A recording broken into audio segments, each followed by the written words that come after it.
Malo ovdje hladno, jel da? Ja se čini. Čekaš. Ugasilo se, jel da?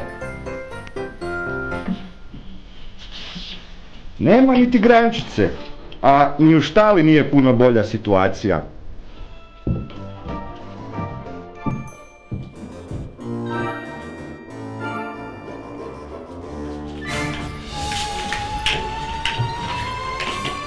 Ugasilo se. Sad je već stvarno hladno. Ne znam di je, zašto ga nema? Pa nema ga više od pola sata. Da mu se nije nešto dogodilo.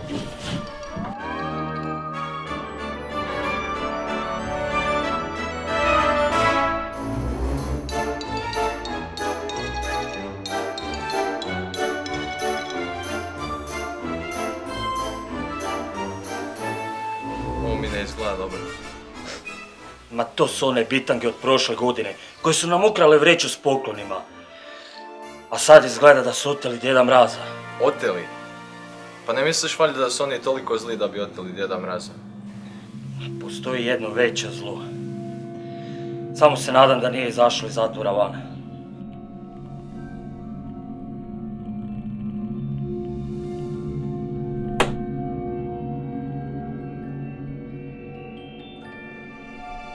Šah.